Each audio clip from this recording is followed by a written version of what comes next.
And that was this morning's market recap. Right now, we're going to welcome our next live guest. We've got our Detroit Bureau Chief, Alan Adler, with us this morning for today's edition of Truck Tech. Alan, thank you for joining us. Let's jump right into it. What's going on in your newsletter today? All right. So I just checked. 10,060 subscribers. We're there. That's one. 10,000. Wow. Yay. That's huge. I'm not the only one out there. We've got quite a few newsletters doing really well out there, but that's exciting. So I'm really happy to see that number, 5 digits. That's great. So what's in the newsletter today? Well, it's got a cute title. It's called Rush Hour, and the reason is because we finally had a chance to catch up with Rusty Rush. Now, Rusty is William M. Rusty Rush. He is the CEO, President, and Chairman of Rush Enterprises. If you are familiar out there with Rush Enterprises, they are the largest of the full-size truck dealers, 150 stores and growing. Rusty is one of these guys who's just fun to listen to. His conference calls, they're a publicly traded company. His conference calls are generally very candid and very entertaining, partly because of his Texas twang. He's also a really friendly guy. So I had a chance to catch up with him a week ago when we were at the ACT Research Seminar down in Indiana, and we didn't get to spend a lot of time together. So kind of a rapid fire Q&A on a lot of issues. He's very tech savvy. One of the things we don't mention in the newsletter is that he has a joint venture with Cummins to do onboard fueling systems for natural gas trucks. And this comes after Cummins' a relationship with Westport Fuel Systems sunsetted after 10 years. So the new partner now is Momentum Fuel, which is one of Rusty's companies, and Cummins. But we get a chance to ask Rusty about a number of things that are going on. So that's sort of the essay part of the newsletter. And then we get into, let's see, well, we always have to write about Nikola. Plenty of Nikola news again this week. Well, that's in there. And then, interestingly enough, there's some rumors now out of China for both of the autonomous companies, Plus and Too Simple, that have Chinese operations, that there are suitors out there to buy those China operations. And in the case of Plus, maybe the whole company. So those are sort of the highlights this week. Awesome. And Alan, jumping into some of the details here, what's been one of the big factors that really has enabled Rusty to be so successful? You know what, Anthony? It's the parts business, and we see this from time to time with the OEMs now too, and especially coming out of the pandemic, where trucks are on the road longer than they historically are. You know, first owner usually trades around 400,000 miles, give or take, and since there haven't been new trucks to replace it, there's a lot more demand for parts and componentry, things that wear out. Could be tires, could be more serious things. So Rusty has an all makes parts business, and quite honestly kills it. 2/3 of his profits come from the parts business. There's a term used in real estate, and I don't want to spend too much time on it. It's called absorption rate.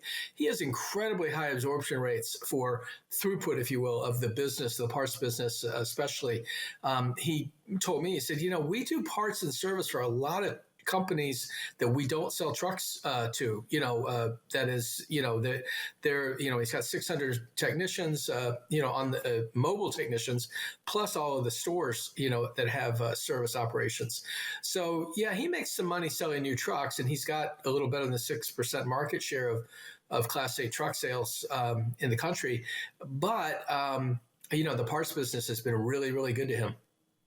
That parts business is something that I think is really, really interesting, especially when you talk about diversification of being able to supply parts with trucks that they don't sell, because I feel like that's a lot, or oftentimes what kind of hinders people from getting the work done, right? You got to say, oh man, I've got to go find my manufacturer to do this. But it really gives an opportunity for them to support the entire industry.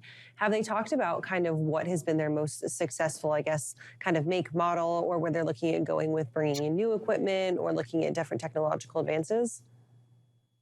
Well, the two companies that they deal with mostly are Peterbilt. They can't have Kenworth because PACCAR only allows you to have one of the two.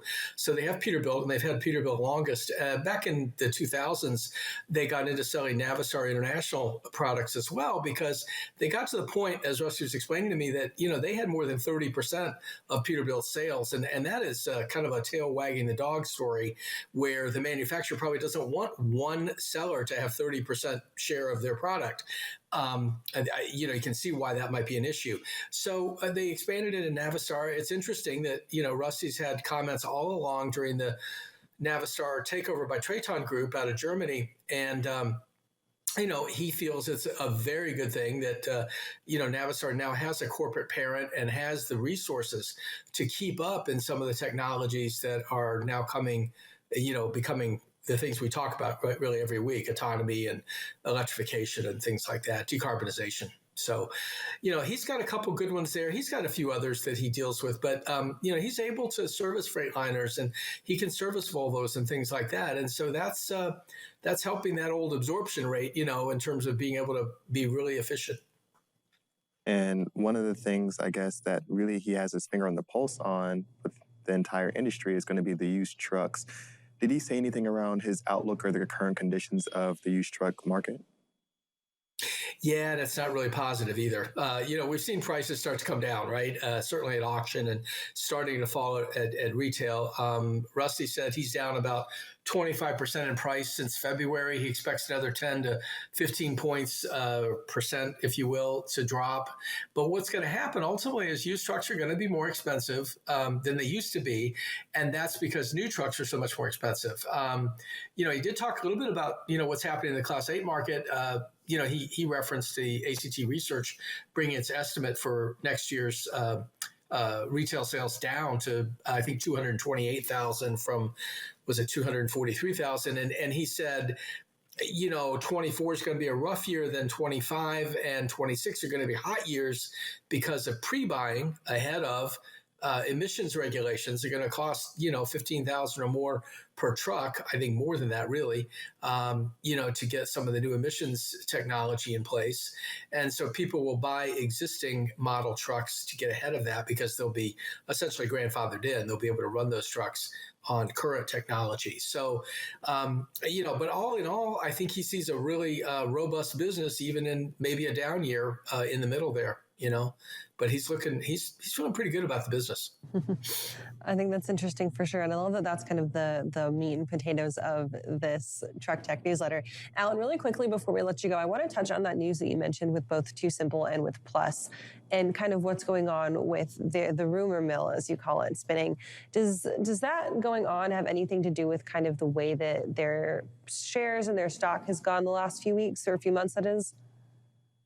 Well, in the case of Too Simple, there might be some impact. I mean, Too Simple's valuation, like everybody else that's public in the autonomous space, has seen real damper or a drop in their both their company value and in their share price, and a lot of factors in that. I'm not sure how much the China activity really affects that. I think when they were being investigated by the Committee on Foreign Investment in the U.S. back in the early part of the year, and then ultimately settled for some level of monitoring, I think that gave people some pause, but they felt like, well, they're out of the woods. And of course, Too Simple at that point said, hey, we'd like to split off or make a separate business out of our China business or something like that. Clearly a signal to the government that, look, we don't want to have problems with China. In the case of Plus, which is not public, it was going to be public, but then you may remember that its SPAC with Hennessy Capital sort of fell apart. And really because of pressure from China, when China was cracking down on technology sharing. So now it looks like, at least from the reports out of China, that Full Truck Alliance, which owns about 30% of Plus, may bid for the whole company, and then Plus would become a Chinese company. Now, Plus is not commenting on that. Their founders, I mean, the founder does have Chinese heritage, but he is a U.S. citizen, and the business is U.S. based out of California. So it'll be interesting to see what happens. But both of them are so-called in play, I guess you'd have to say, from the rumors. Awesome, Alan. We'll definitely be keeping in touch with you and following your coverage on this. And congrats again on hitting that 10,000 milestone. We'll be sure to check with you again next week, and of course, with our Autonomous and Electric Vehicle Summit coming up. Yes. Coming up Wednesday, folks. It should be good. And, you can get on there and see who else going to be speaking. But I think we've got a really nice lineup put together, and a lot of the team worked on this. So it's good stuff. And we hope we can get lots of people to tune in. Absolutely, Alan. Of course, you can go to live.freightwaves.com to get registered for that event for free. Catch his keynote 9 a.m. That's Wednesday morning next week, and we will see you then, Alan. Okay, thanks, guys. Have a great holiday. You as well. And that Truck Tech newsletter goes live at 11 this morning, so head on over to freightwaves.com and join that cool subscriber group, B10,061. I'm excited for his next milestone. It's going to be 15. It's going to be 20,000. I don't know. We'll see. All right, we're going to head on over to Sydney Edwards right now. She's got a full report of our top stories this morning from freightwaves.com.